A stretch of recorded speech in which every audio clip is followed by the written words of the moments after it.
Assalamualaikum warahmatullahi wabarakatuh. Selamat siang adik-adik sekalian. Konnichiwa minasan. Nama saya Alam. Saya dari Lembaga Pendidikan Tadika Puri Makassar. Ingin memberikan kabar gembira buat adik-adik sekalian. Siapa di sini yang ingin kerja di Jepang? Ayo, siapa? Siapa di sini yang ingin gaji puluhan juta rupiah per bulan? Pasti ada minat kan? Pastinya dong. Nah, jadi seperti ini adik-adik. Tentunya kalau kita kerja di Jepang, satu hal yang luar biasa adalah ingin membahagiakan orang tua. Itu pasti niat awal. Nah, adik-adik mungkin bertanya, kenapa harus bekerja di Jepang? Kenapa tidak di Indonesia atau kenapa tidak di negara-negara lain? Tentunya adik-adik perlu ketahui bahwa bekerja di Jepang itu ada punya kelebihan-kelebihan. Di antaranya satu, kalau Anda bekerja di Jepang adalah bisa mendapatkan upah paling tertinggi, yaitu tertinggi di Asia. Rata-rata orang di Jepang kerja itu penghasilannya kurang lebih 15 sampai 30 juta per bulan. Wah, luar biasa hebat kan adik-adik. Yang kedua, adik-adik adalah Anda berkesempatan memiliki karir yang lebih luas kalau bekerja di Jepang. Nah, yang ketiga tak kalah penting adalah ketika adik-adik kemampuan bahasa Jepangnya meningkat dan lebih bagus, maka bisa berguna. Yaitu selain menjadi pekerjaan utama di Jepang, bisa Anda menjadi guru atau mungkin juga bisa menjadi penerjemah ketika Anda berada di Jepang. Nah, kemudian mungkin pertanyaan berikutnya adalah apa sih Kak kemudahan bekerja di Jepang? Nah, jadi adik-adik di Jepang itu ketika kita lulus sekolah SMK ataupun SMA itu kita lebih mudah belajar tentang budaya dan bahasa Jepang. Nah, di sini kita akan belajar budaya itu termasuk bahasanya sekitar kurang lebih 6 bulan. Adik-adik bisa mengikuti ujian sertifikasi kecakapan bahasa Jepang, yaitu GFT, itu namanya sertifikasi SSW, dan langsung diinterview oleh user dari Jepang. Kemudahan berikutnya adalah teman-teman ketika Anda dinyatakan lolos untuk interview, maka adik-adik akan segera mengurus paspor dan melakukan medical check up atau MCU, serta mengurus dokumen-dokumen untuk mendapatkan Certificate of Eligibility atau COA sebagai dokumen izin tinggal di Jepang dalam waktu sekitar kurang lebih 3-4 bulan. Setelah CEO turun, maka adik-adik tentunya bisa mengurus visa untuk berangkat ke Jepang. Nah, berminat kan? Tentu ada prosedurnya adik-adik untuk bekerja di Jepang. Yang pertama adalah kita perlu mengenali tentang budaya Jepang, ya, termasuk bahasanya. Jadi tadi sempat saya sampaikan bahwa kita akan belajar kurang lebih bahasa dengan budaya itu sekitar 6 bulanan, ya. Setelah itu adik-adik tentu akan mengikuti ujian GFT A2 atau N4 dan sertifikat SSW.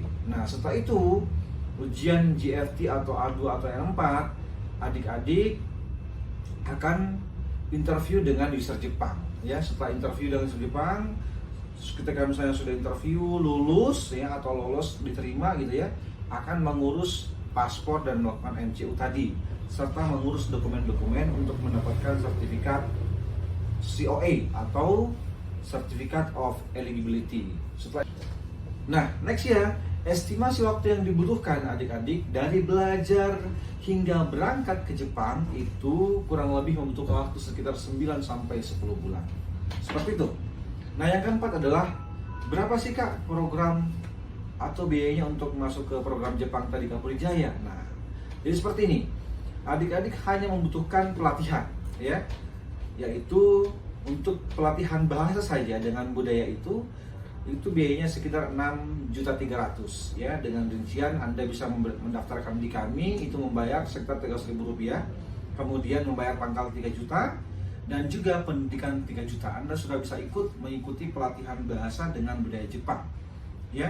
Nah, ketika untuk Anda berangkat, ya, berapa sih biayanya Pak? Nah, kalau biaya keberangkatan itu kurang lebih 15 juta dibayar saat lolos interview dari perusahaan Jepang. Nah, tambahan lagi 10 jutanya itu dibayarkan saat sudah lolos sertifikat COA namanya, turun, ya. Jadi setelah Anda ujian, setelah sudah turun, maka Anda bisa membayarkan duit tambahan 10 juta. Pengurusan COA sampai ke visa itu membutuhkan waktu kurang lebih 1 minggu adik-adik, ya. Dan estimasi biayanya kurang lebih 1,2 juta.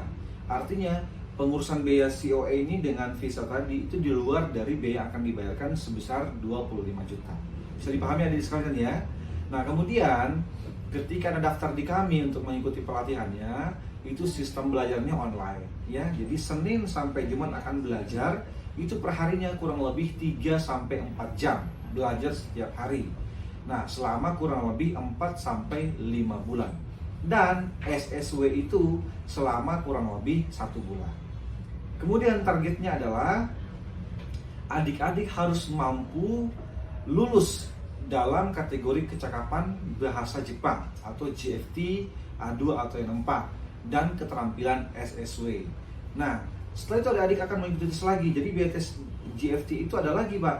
Nah, itu sekitar kurang lebih tes untuk GFT itu 400.000 ya.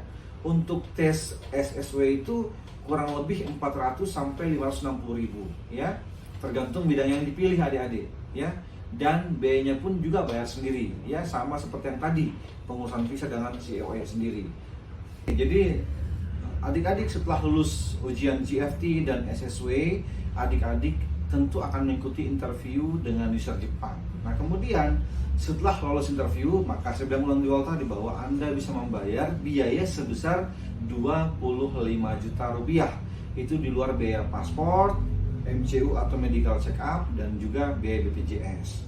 Sedangkan biaya pesawat ditanggung atau ditelangi oleh perusahaan dan adik-adik mencicil ke perusahaan tersebut setelah sudah berada di Jepang. Dan ya, kemudian mungkin ada pertanyaan lagi dari adik-adik sekalian bahwa Kak, perbandingan gaji di Jepang dengan Indonesia ya berapa sih Kak? Nah, jadi seperti ini. Kalau di Jepang lulusan SMA itu atau SMK itu menerima gaji sebesar kurang lebih 15 sampai 30 juta per bulan. Sedangkan kalau kita di Indonesia lulusan SMA atau SMK saja itu hanya dibayar rata-rata ya kurang lebih itu hanya 3 sampai 5 juta per bulan. Ini Indonesia Pak adik sekalian. Nah, artinya apa? Berarti kalau di Jepang kita menerima pendapatan atau income itu 5 kali lipat dari gaji yang ada di Indonesia. Nah, kemudian dengan gaji yang ada di Jepang itu yang kita punya di sana ketika bekerja di Jepang, maka dengan investasi adik-adik yang diberikan oleh kita sebesar mungkin kurang lebih 30 juta akan kembali itu kurang lebih hanya 3 bulan saja. Nah, mungkin menarik kan bagi adik-adik sekalian. Nah, siapa yang tidak mau kerja di Jepang? Tentunya semua mau kerja di Jepang. Kenapa?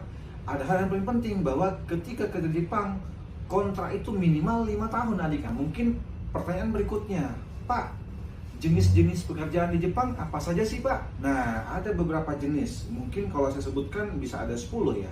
Yang pertama, itu ada bidang kaigo atau perawat lansia. Jadi adik-adik bisa mengurus atau menjadi perawat-perawat khusus untuk ibu-ibu atau bapak-bapak lansia di Jepang. Yang kedua, ada bagian industri pengelolaan makan dan minuman ya. Jadi bagian restoran segala macam.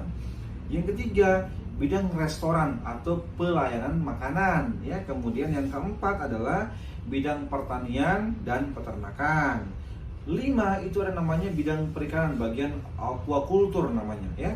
Terus yang ke-7 ada bidang perikanan bagian memancing-mancing gitu ya adik-adik. Terus yang ke-8 ada bidang konstruksi ya. Kemudian yang ke-9 ada bidang building cleaning atau petugas-petugas kebersihan.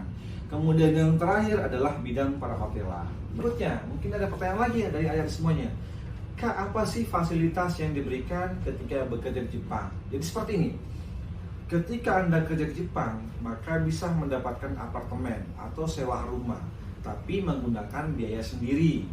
Adapun juga terkadang perusahaan yang membantu 50% biaya apartemen atau biaya sewa dengan biaya 2 juta sampai 4 juta per bulan, tergantung daerah tempat kita di mana kerja di sana.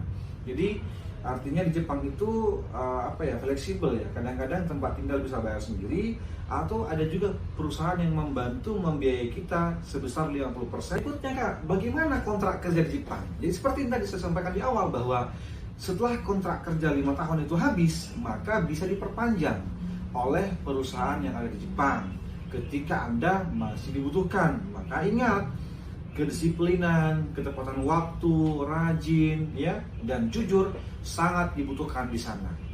Atau dapat berpindah ke tempat kerja yang lain. Ketika misalnya Anda sudah punya pengalaman, artinya apa? Ada dua hal di situ, ya. Ketika kontrak kerja habis, bisa dilanjutkan atau Anda boleh memilih pekerjaan lain.